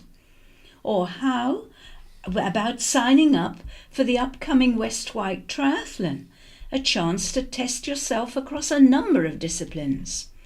The island measures 25 miles by 16 miles of adventure and activity, so do me a favour and get outside. Just don't ever take me back to Havant. I'd rather sit on a meat slicer. We now move to Behind the News, and this is an article, The Dark Side of the Island. Bill Bradshaw meets TV presenter turned professional conspiracy theorist David Icke in Ryde. He's home for 36 years. It's no normal chat over a pint. David Icke was one of Britain's favourite TV faces of the 1980s, hosting Grandstand and fronting the coverage of snooker, bowls and the Olympic Games. But after leaving the corporation after publicly refusing to pay his poll tax, the games were well and truly up after an appearance on Wogan left him a laughing stock. In the few short years between leaving TV work and choosing to return on the Irish Charmer's mega-hit TV show in April 1991, Icke had courted controversy and ridicule in equal measure, notably when appearing to claim to be the Son of God. Wogan baited Icke during the interview, pointing out the studio audience was not laughing with him, they're laughing at you. It was a remark that arrowed home. Knowing the power of TV as you did, didn't you think going on Wogan might destroy you? I asked him at a quiet table in the Ryde Castle, just a couple of minutes walk from his home. Think it? He echoed. I knew it. I knew it would destroy me. The period from 1991 through 92, 93 up to 97 transported me into another world. People previously stopped me in the street to talk about sport, but from then I lived my life to the sound of distant and sometimes not so distant laughter. That would devastate most people, but in Icke's case it seemed to bolster him, nourish his defiance. The difference is I don't care what people think, he insists. I've been on a roller coaster, but many things have changed. So many of the things I predicted, the Orwellian state and rise of political correctness, have now been borne out. Now people stop to talk for the right reasons. Well, it's a point of view, and Icke has bundles of them, sackfuls. He reprises a favourite story about his fear as a child of hearing a knock on the door from the rent collector, so reduced were his family's circumstances. His mother would pull him from view behind a sofa, and he seems to have been taking cover behind the proverbial cushions ever since, emerging every so often with a theory about this, that or the other. Those theories include life on the island, his home since 1982, when he realised, having broken through at the BBC, he did not have to live in London, so he chose to live in Ryde. He is just embarking on a European-wide speaking tour before putting the touches to a new film about his life and times, Renegade. As ever, Icke talks a great talk, at once earnest, articulate and yet fantastic, in the fanciful, extravagant and extraordinary meaning of the word. He was great company, and though 66 and his limbs betrayed him slightly by a decade-long fight with arthritis, he remains good-looking, charming, and though they dart hither and thither, his pale blue eyes still shine when they fix you. And so to the island, where he chose to live here. It was a move fueled by happy memories of childhood holidays. Yet it did not take him long to see the dark side. The island is very fundamental in my life, he said. I arrived here in 1982 and was advised about the island mafia. Within 3 weeks I realised there was one. There are a group of crooks, low-life, paedophiles, assassinists, alleged business people, Freemasons and the golf clubs. They use the island as their personal ATMs. Are they working together? They're a group of people with like desires. One way they tap into the ATMs is planning permission. They often do not develop the land themselves, but simply by getting planning permission and selling land on at a big profit with the permission attached. This is topical today with the Isle of Wight's regeneration strategy.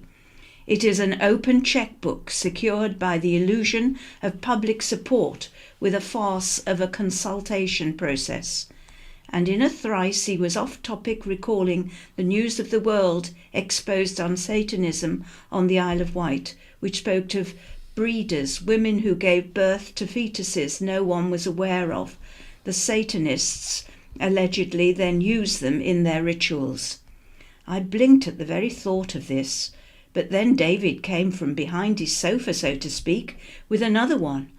How the infamous expose of Piccadilly Circus Playland, a controversial area of male depravity in the 1970s, was similar to the goings-on in an area of Ryde. But what exactly was it that turned Ike this way? From a golden boy of TV reading scripted lines on an autocue to a man reading a script sourced from a very different plane. Apart from a shaky moment in a Ryde piper shop, when he felt a sensation as though his legs had gone from beneath him, it was a trip to Peru that opened his mind. I took a guide to the Andes, up to Cusco and Lake Titicaca, he recalled. We also went to Silastani, where there is a pre-Incan cemetery. In the minibus, I was daydreaming, looking out of the window, and I saw this hill on the right. I asked to be let out, and I went up the hill. What happened next was like the newsagent's experience, but magnified manifold. I heard this voice telling me, "It will be over when you feel the rain." It was a beautiful, bright Peruvian day with a clear blue sky, certainly no sign of rain. But then I saw a gathering mist, and my body became shaking as if I was in an electromagnetic field. The mist became a rolling field of rain, rolling towards me. The feeling was so intense, the shaking intense, yet it all switched off when the rain hit me. The voice was right. It was over when you feel the rain. I'd lived in a bubble, but now the bubble had been popped. For 3 months I didn't know where I was. But after that, instead of seeing dots, I saw pictures. They said I'd had a breakdown, but no, I had broken through. And this leaves David Icke where? My philosophy of life is the real I is a state of awareness, not a body, not a form, but a state of being aware. As such, he is acutely aware of lots of threats that may pass by the most of the rest of us. Far right, far left, far centre, they're all as far away from how I live my life as you can get, he argues. They're different masks on the same face. What I see is political landscape transformed from a so-called liberal left to what we have now, an illusion of a liberal left. We have students now protesting to stop freedom of speech. And if we don't have freedom of speech for everyone, then we only have the freedom to conform. I think we're heading towards a global fascist Nazi state of 24/7 surveillance, he said, head firmly back above the sofa. This will lead to connecting the human brain and mind with artificial intelligence, A1. Silicon Valley is the devil's playground. Scientists are now saying A1 could be the end of humanity as we know it. I can see them building an A1 grid that feeds responses to the human mind. Even here on the island, there could be communication power with their new regeneration plan with 5G and beyond. I think they're trying to get the Isle of Wight as a test area for 5G. I emailed every Isle of Wight councillor telling them what 5G was, and I didn't get a reply. 5G is a big part of the planned Isle of Wight regeneration, and it could be rolled out without public discussion. There are problems with 5G coverage, but there could be boxes at the end of every street pumping out this shit. He's already universally described as a conspiracy theorist, but he is loath to knock the knockers. That term was coined in the 1960s to discredit those who didn't buy the suggestion President Kennedy was shot by one man from the rear. But what is the definition of a conspiracy? It is an agreement between two or more people to do something bad. If that's the case, there must be a hell of a lot of conspiracies out there. And then we talk football. It had been his life as a young man with dreams of becoming a top goalkeeper. He was good enough to sign for Coventry City, but arthritis was already blunting his talent, and after a short time with Hereford United, he was forced to hang up his goods. His dream then turned to hosting Grandstand, an ambition realised after working his way up via local papers and radio stations. Like his goalkeeping, however, that life is long dead. I found it such a vacuous world. His lips curled at the memory. Oh, darling, you were brilliant. What was I like? If I thought I still had to work in that industry, I would take a pill. And with that, we were out on the pavements of his beloved ride. I headed for my car, and David, I presume, for the back of his sofa. Unfortunately, that's all we have time for today, so it's goodbye from Paul. And it's goodbye from Imelda. Vectis Radio, FM 104.6, Isle of Wight's community station. You're listening to Vectis Radio FM 104.6 and of course always online at vectisradio.com/listen. Tuesday afternoon show with me, Kelvin. And me, Maggie. And we have our next guest We in. do. We have the lovely Chris Kane. Good afternoon, Chris. Good afternoon. Now, Insight from Wight. He's got that voice from radio. He's got a fantastic radio voice. We've got... I can't hear it. No, you haven't got your headphones on. To get you some headphones sorted out in a minute. But we've... if you look at our Facebook page, we're going to say there's a big announcement coming after the 3 o'clock news, which you're going to make personally. I am. But in the meantime, we've got a few minutes to talk before the news. Sight for Wight, been busy up there, have you? Yes, a lot of preparation for what I'm going to be talking about shortly. But you've also got the usual stuff that you run, the Talking newspaper. Yes, Talking News. We've got our audio library. Yes, there's lots going on. We had a short break with activities within Millbrook House, but now we're back in full flow. Autumn term, as it were. It is, yeah, we're back to school. A short break. Yeah, a short break. Well, yeah, you never know. They do a lot of good work out there. It's a lovely building. If you've never been up to Millbrook House, it's worth a visit. Because there's tons of stuff up there, loads of information for people who've got sight problems.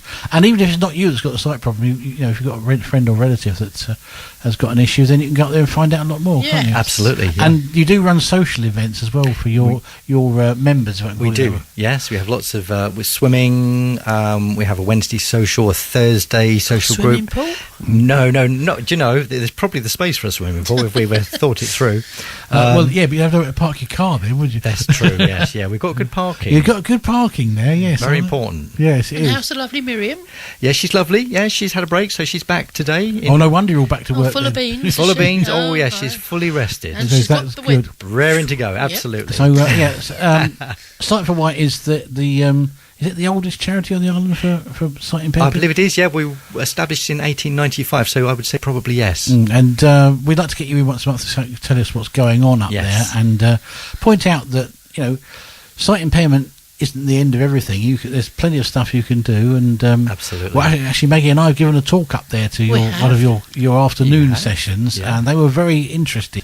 Radio being, of course, of great benefit to people who can't see very well. Yes. And there's things like audio description on television and stuff like That's that. right, all yeah. kinds of stuff going on. Much more accessible now. But the big thing you've come to talk to us about, we're going to do after the news. Yes. So keep people on the hooks of Tenter for a while. Not the hooks of The Tenter hooks again. of Tenter. You're listening to Vectis Radio FM 104.6 and, of course, online with me, Kelvin. And me, Maggie. And we've got Chris Kane in from Sight for Wight for the Insight for Wight Yes, we've segment. tied him to the chair so He he can't escape. can't escape. But now, we've been keeping you waiting for this amazing announcement. So you've got an event coming up later in the year, haven't you, Chris? We certainly do. And it's yes. starting soon, isn't it? It's starting very soon. It's starting this afternoon. This Wow. afternoon. And the event is... I am very pleased to announce that the event is for the third year. We are running our short story writing competition. And it's for Christmas stories. It's for Christmas stories. Titles of which should be? Well, the theme, and because it's a theme, it doesn't mean you have to have this title. It's just to get your head and your creativity working. Okay. The theme is the magic of Christmas. The magic of Christmas. Ooh. Yes. See? Now, these are quite. It is short stories. We're not talking about an 85 chapter novel. We're not talking War and Peace, no. No, okay. No. We are talking short stories, up to 750 words for under 18s, and between 1,500 to 2,000 words for 18 plus. So those are pretty short. That's pretty short. Now, the previous years have set quite a high standard, haven't they? They have. They have indeed, yes. So wasn't there a little lad who was 4? The year before last, there was a young lad who, age 4, who came up with a cracking little story. He did. Now, so you're opening this afternoon. Yes, and live. we have some entry forms here already. Mm-hmm. How do people enter? People can enter by either going to Millbrook House, where we have some entry forms. You can go online on our website, iwsb.org.uk. Dress for Less will have some entry forms in St James Street, and also Waterstones along the High Street. Okay, and we've got some here. Also, yes, of course, you have some here. We have some here, yes. And the closing date is? The closing date is the 9th of November for entries. Okay, and then so I've written my story. Here it is. Yep. What do I do with it now? You then, you can either preferably return it to Waterstones. Okay. And then on the 10th of November, I'll pop down in the morning, collect all the entries. They'll come back to Millbrook House, and which Maggie, you will know only too well. They will then all get sorted and categorised and anonymised and everything else amized. And then they go off to your secret panel of judges. Then they go off to our mystery judges. And then, There were 100 or so last year. Yeah, we did really well last year. Amazing number. We will then, of course, the prize is that they get recorded, don't they? The winning ones get recorded. They all get recorded, don't they? The winning ones get recorded by celebrities. We'll talk about the celebrities in a moment. But the runners-up... is it Mickey Mouse? It's not Mickey Mouse. Sorry, no. I'm trying to think of a funny joke there, but I can't think of one. No. But this year, the runners-up, we're going to have 30 winners. And the runners-up are going to have their story recorded by one of our volunteers at Site for Wight. Yep.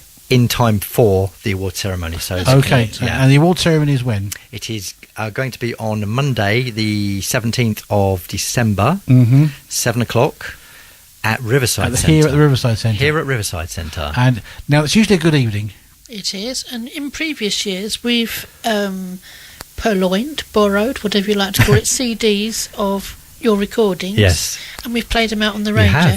Would we be allowed to do that again, do you think? Yes. There might be a slight change to it this year, because there's possible discussion that we actually play all the winning stories, subject to time. Yeah. Oh, during the evening. During the evening. Yeah, but we'd like to broadcast them up to the Christmas period. Oh, absolutely, yes. Absolutely. And rebroadcast them. Yes, as many times as you like. Because we have a literary weekend coming up at the end of September. Yeah, but over the Christmas period we tend to put the Christmas stories on. Yes. Yes. Yeah. But we have one coming up here. Yeah. The literary thing. We may play Last Christmas. We may as do. well. I don't know what. Oh, great! Yeah. As part of the literary. Yes. thing. Yeah. Fantastic. So we've got that coming up, and but the runners-up stories, I won't put them that way, or the not top winners, whichever way you want to call it, are recorded by the excellent volunteers for your talking newspaper. We've got some wonderful voices, but you've got some celebrities you mentioned. Yes. And I think we'll talk about who the celebrities are, because I know who they are, and it's really very exciting. I know who they are. We'll just play this record, which I've chosen especially for Chris. And we'll let you know. Then we'll let you know. So stay tuned, FM 104.6. Christmas short story award ceremony in December, but the top stories will be recorded by a bunch of celebrities. Now, who are the celebrities? Oh, so I want to do a drum roll, you see. Okay. Go on then. First we one. have, in no particular order, that's what they say, we are delighted to have the return of Idana Minghella. Oh, yes, the lovely Idana will be doing that. She's got a great speaking voice, absolutely, as well as a great singing voice. Oh, yeah, she's superb. She's an absolute diamond. Isn't she just? Also returning for Adana's done the 3 years now. Yes, she has, She's yes. our stalwart, isn't she? Melvin Hayes is returning. Oh, That's Melvin, good. that's great. Yes. He's got a fantastic voice as well. It's matured, isn't it? His voice quite nicely. Yes, Yes. but still very distinguishable, isn't Oh, he? It is. Oh, Yeah, yes. Yeah, superb voice. We got a newbie. We got 2 newbies. Two newbies, go on then. Go Yeah, on then. we've got the lovely Kate Weston. Oh, Kate Weston. Yes, Yes. we know Kate Weston, who voice will be familiar to traffic and travel people Yes, on the driving mainland. around the south. I'll put it that way. Yes, are we allowed to say the radio station? I don't see why not. That's why she's the traffic reporter on Wave. From isn't Wave she? 105, yes. Excellent. Yes. She's got lovely diction, that lady. Yes, she really has. good choice. Yeah, she's been absolutely brilliant about it and That's happy good. to help us out. And finally, Finally. we have Hmm? comedian or Right. comedienne. Do we say comedian? I these don't days? know if you I'm don't not say that sure. anymore. I don't know. Let's say comedian because Go I on play then. safe. Yeah. Joe Brand. Joe Wow. Brand. Oh, wow. Joe Brand. Okay. Good. Excellent. So that's 4. So you're winning stories. Mm. If you're one of the entries and one of your entries wins, you'll be read out by one of those people and Absolutely. recorded for posterity on a CD. Yes. And played on the radio, hopefully, as well. Yes, excellent. yes. So, just run us through the entries. How do you get an entry form besides coming here to Vectors Radio? Okay, very quickly, you can download it from our website, Yeah. iwsb.org.uk. You can go into Waterstones, pick up a physical one there. Dress for Less, our dress agency in Yep. St James Street and at Millbrook House Okay, along excellent Carisbrook stuff. Road. And obviously and here here, as and well. there's a small entry fee, isn't there, for these? There's £2 for under 18s and £5 for adults. And all 18 monies plus. go to support Site for It'll White. go back into the So when charity. you say under 18, how young can you be? Old you enough can to be, write, obviously. You can be as young as you. Old enough to write. Old enough to write. Okay. Yeah, And is there a absolutely. separate category for 3 under categories. 12s? Yeah, we've got 3 categories. You've got the 18 plus, obviously, Yeah. for the adults. You've got the 12 to 17, Right. and you've got the under 12. The under 12s. Yes. And it's your age on the day of entry, presumably. It is, yes, yeah. As at 9th of November. As at 9th of November. So 2018. if you're 18 on the 10th of November, you're in the under 18s category. That's right, yeah. we just like people ask these sort of things. Absolutely. They do, yes. yes. Thank you very much for coming in, Chris. My pleasure. And you'll be in again next month and tell us of any progress you've heard of Oh, and, yes. and pushing the whole thing again, because it's a great evening. We have great fun the last couple of times we've done it. Yes. And different venue this time. Yes, well, more about that next time. More about that next Yes. time. But we'll take some 5 seconds of summer into the break. Thank you again for coming in again soon, and contact us for any details if you didn't get them in the first time round. Vectors Radio, FM 104.6, Isle of Wight's community station. This is the BBC. This is In Touch, the magazine programme for people like me who are blind or partially sighted. I'm Peter Wight. Thanks for downloading this week's edition. Good evening. Tonight we're concentrating on the Royal National Institute of Blind People's plans for coping with the fallout from what's been a very troubled few years. A series of annual deficits culminating in one of £12.6 million for the most recent year for which figures have been published, a strategy for raising money from selling services which has failed, redundancies and the spectre of more, and perhaps most alarmingly, the revelation last April that the RNIB was being investigated by the Charity Commission for a failure to safeguard vulnerable pupils at a school for which they were responsible, the Pears Centre in Coventry. It was an investigation which resulted in the resignation of the organisation's chief executive. But even as recently as last month, Ofsted said the way the school was being run was still putting pupils at risk of serious harm. Joining me to discuss all of this and how the RNIB intends to deal with the issues arising from it are its interim chief executive, Elliot Lyne, and Eleanor Southwood, who's been its chair for just under a year. Today, the RNIB has announced that the Pears Centre will close after attempts to put matters right have failed. The RNIB's had 6 months to deal with these things. Why has the school got to close now? When I spoke to you back in April, Peter, I remember saying to you that our absolute priority was thinking about the support that the children at the RNIB Pears Centre Children's Home required and making sure that they were getting the best possible support, which is absolutely what they deserve. Over the past 6 months, staff and everybody involved has worked very, very hard on improvements to the centre. It has become clear to us, however, that we have not managed to achieve what the regulators require from us, and we are not, therefore, the right people to be providing what is a very, very specialist nursing environment. Can I just quote what Ofsted says in its most recent report? It says current safeguarding practice in the school isn't effective. The weaknesses in the staff's practice and leaders' oversight of this area are putting pupils at risk of serious harm. This is unacceptable.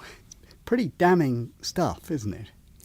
This is absolutely not RNIB's proudest hour, Peter.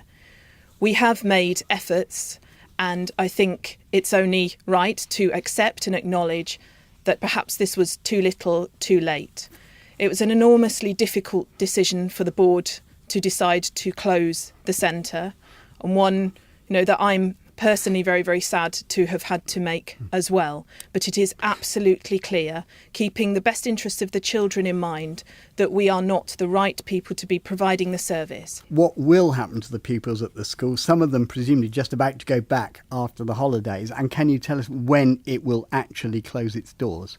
The local authorities will be helping them to find new placements, and our role will be to make sure that the transition into those placements is as smooth as possible. And what about the parents? Because they must be very confused about what's happening with the children just going back for a new term and really not probably expecting this news. I completely understand that for all of the families involved, this is, no doubt an uncertain and an anxious time. I'm determined that we do everything possible to support them in every way we can. We've kept in very close contact with them, and we have, again, this time made sure that we are speaking to the parents. Can I just ask you about a point that you've already raised? You said you didn't think perhaps you were the right people to do this. Can I broaden that? When this investigation was announced, it was suggested by the Charity Commission that the RNIB could lose its right to be registered to run residential care facilities. Is this still the case? What effect could that have? And given the failures in this area, should the RNIB be running schools and residential care facilities at all? Aren't there other people who are better at doing that? Our focus right now is obviously on the centre in Coventry. We recognise that we are not the right people to be running what is an extremely specialist and intense service, requiring lots of nursing support and so on. And that is the only service of that sort that RNIB currently runs. Of course, you would be amazed if we weren't always reviewing our services. We will need to make decisions in the future, but clearly I'm not going to speculate on what they might be. And it is fair to say, isn't it, that the RNIB has let the children at the school, their parents and itself down, really? This is definitely not our proudest moment. I share that feeling. I think that one of the things I felt very acutely in April and still do feel is that we have let down the children who call RNIB Pairs Centre their home. We are not providing the service that they have every right to expect. I feel profoundly sorry for that, and our focus now remains on making sure that the children get the best possible support. The whole idea of this was to talk about a number of aspects of the situation facing the RNIB. Let me bring in Elliot Line. You're interim chief executive now. You were interim finance director before that. With the job of dealing with these deficits, why did they happen? And what's the strategy for bringing the RNIB back into a sound financial position? Thank you, Peter. My job when I joined RNIB was to review what we needed to do to improve the financial position that we found ourselves in. We've had to make some really tough decisions in terms of reducing our numbers of staff and reviewing our services. We have got to a position now in the most recent accounts, which aren't yet published, which we will be posting an operational surplus, which is a significant turnaround from the 12.6 million deficit which you mentioned before. I can't go into too many details because it's still subject to audit, but it's between £5 and £10 million surplus which we expect to post in the year ending 31st of March 2018. But you still haven't told me how it could have happened. And you must know that, because you must have looked at all the back figures. If you had the job of sorting it out, you would have wanted to know how that happened in the first place. I think it's fair to say, Peter, that like lots of charities, it's tough out there. And I think, if we're being brutally honest, I think RNIB has been operating in some ways which were not sustainable. And I think that our desire to do everything for everyone and to really try to provide everything, I suspect led us to a place where actually that wasn't sustainable, which is precisely why Elliot and I are determined to focus on what we are absolutely here to do. What is it that RNIB can do for our community that nobody else can? Well, were you trying to operate as a business when in fact what you are is a charity? I would point to the range of things that we were seeking to do, and also, frankly, some of the working practices which probably were not very modern. So, Elliot, the question I know you want me to ask you, and I will ask you, what have you done to deal with it? Can you give us examples of how this has been achieved, to go from a 12.6 million deficit to a surplus between 5 and 10 million? So we've had to take some difficult decisions in our staffing. That saved us a considerable amount of money. We've also taken some decisions to reduce the amount of money we spend on our marketing and fundraising in the short term, and in the year that follows we'll be looking at reintroducing some of that expenditure to make sure that we're financially sustainable in the longer term. There is an inevitable tension, isn't there, between restoring financial stability and protecting valued services and jobs. Absolutely. I mean, it's a very difficult balance. And we have to take the decisions on the basis of where the organisation's going and our vision for the future. Can we perhaps deal with services? I mean, one of the RNIB's most used and most valued services, often described as its flagship service, is their talking book library. We've asked listeners for their questions, and Jackie Brown from Mahara in Northern Ireland has a question about that. A few years ago, the RNIB decided to stop charging blind and partially sighted people for talking book membership. Given RNIB is now strapped for cash, could they explain this decision, given a lot of money was spent on daisy players to accommodate titles with the daisy structure, where books can be navigated by heading, page number, phrase, etc. As avid readers, my husband Martin and I are concerned that a lot of books are now coming from other companies in MP3 format which don't have daisy navigation. Elliot Lyne, an odd thing to do is what Jackie's implying, for an organisation in trouble to make a service free, which a lot of people seem willing to pay for because they value it so highly. What's the logic? We took the decision to make talking books free in 2015. Since then, we've had a 50% increase in numbers of customers participating.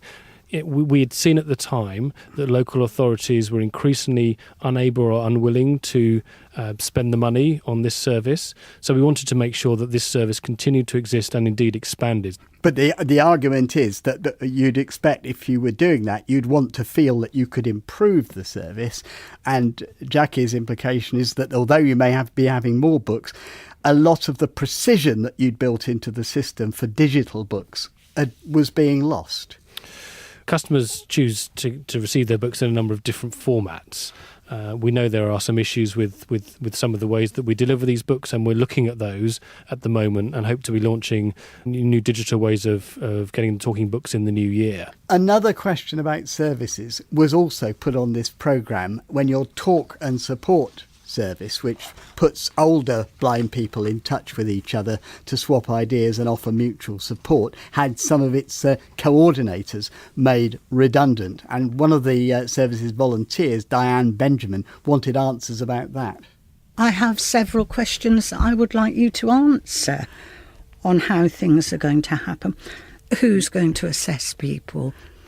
I'd like to ask the RNIB who was consulted, how many of the users were consulted about this? That last point is one that keeps cropping up from listeners. The feeling that consultation of people who are the people you're working for aren't being consulted enough. And Talk and Support obviously is a part of the organisation which deals with a very vulnerable part of your core people. Why did you do that? We're actually currently running some pilot sessions where where our customers dial in themselves. We're not going to put people in a position where if they can't dial in, we won't do that. I mean, that was the suggestion, that people would find this technically difficult. Not everybody, of course, but that some people would, and these might be the very people who would benefit most from the service. And we'll continue to support those people with our staff and volunteers to make sure they can access this service. You talked about the issue of jobs. It was reported earlier this year that discussions were underway about a possible 350 redundancies. How many jobs have you lost? How many jobs will you have to lose? We have around 200 less staff than we had 12 months ago. We've been through a number of restructuring processes over the last 12 to 18 months to get to this position, and we don't currently have any plans to do any more at this point. How many of those jobs lost are jobs done by visually impaired people? I don't have those figures to hand, Peter. One thing we are doing at the moment is to make RNIB a great place to work for sighted and for blind and partially sighted people. So we've just established a new project to focus all of our efforts on employing more blind and partially sighted people and having more blind and partially sighted volunteers. Can I bring Eleanor Southwood in on that? Because in our previous interview you said you felt that the 7% of employees of the RNIB who were visually impaired was not good enough, was too low. This won't help, will it? Clearly, us being an exemplar employer of blind and partially sighted staff is critical. And if I'm honest, we haven't always been. We have to look at all aspects of how we employ blind and partially sighted people, right from when they join the organisation, how they're welcomed into organisation, how we make sure that if there's an access to work assessment, that we don't wait for that to happen, that we provide the right equipment at the right time. It does seem extraordinary that the Royal National Institute of Blind People, of all organisations, should be only now thinking about all the things that you actually advise other people that they ought to do. I wouldn't say we're only just thinking about it, Peter, but well, then why was the figure as low as 7% in that case? Well, I mean, I think we have 10% in total of our staff identifies having a disability, and actually, compared to other charities, that's not a bad figure. My personal aspiration, and the one that the board absolutely shares, is that we want blind and partially sighted people to be able to work with and for us in any way they choose, and for RNIB to be putting into practice the things that, rightly, others ask for our advice on. Can we perhaps discuss this in the light of one particular job? You need a new permanent chief executive. Indeed. How are plans progressing to get one? So we have engaged a partner to help us with the search, and I should say that a very specific thing that the board has asked of that organisation is that they really focus on getting to blind and partially sighted people. Yeah, because you have said you'd love the RNIB to have a visually impaired chief executive. Is this going to be effective? Because the process only a year or so ago, a lot of people felt that didn't give opportunities to blind people to get to the final stages of the appointment. The process that we run will be totally transparent.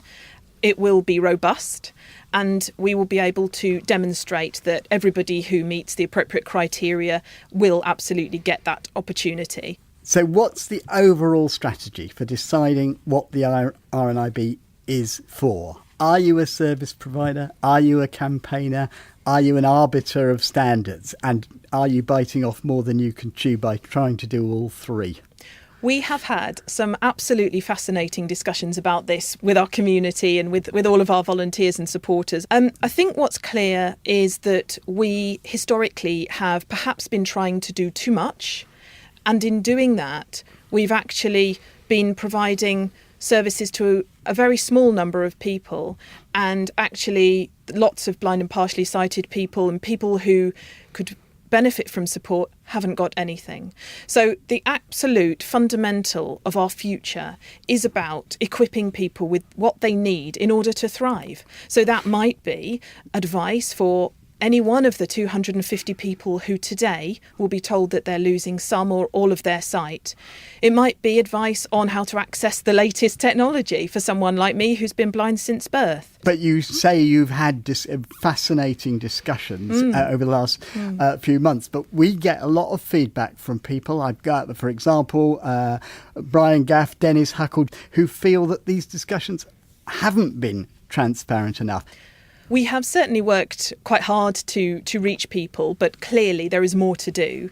And that's one of the reasons why we are getting ourselves in much better shape to be able to hear feedback so that we can evolve things to meet people's needs and expectations. So if those people feel that that hasn't happened, then we'd love to hear from them. We would love to involve them in not just telling us what they think, but in actually helping us design the things that ultimately, Peter, are there for all of us. One of the themes that's come out and we keep coming back to are the number of things the RNIB tries to do. And you've just given me another long list. I think that historically we have tried to do too many different things, and the consequence of that is, I think, a bit of a loss of focus. The critical thing is that we're here for anybody who needs us in the way that is sustainable to be. So that's about eye clinic liaison officers who every day see people who are just being diagnosed or whose sight might be changing. It's about people on the end of our helpline who can give advice on all sorts of things. Being clear on what our role is and what it isn't, I think, is fundamental. When I talk to our supporters and donors, the two things that really come through that they see RNIB doing are that support at diagnosis. So that idea that somebody might be told they're losing some or all of their sight and then they're just left alone to get on the bus and go home with nothing, no support, no nothing. We want to change that. Eleanor Southwood, Elliot Lyne, thank you both very much. And we want your comments, please. What kind of RNIB do you want to see? How do you react to what you've heard? You can call our action line on 0800 044 044. You can email in touch at bbc.co.uk or click on Contact Us on our website, from where you can also download tonight's and previous editions of the programme. From me, Peter Wight, producer Sarah Luthwaite and the team, goodbye.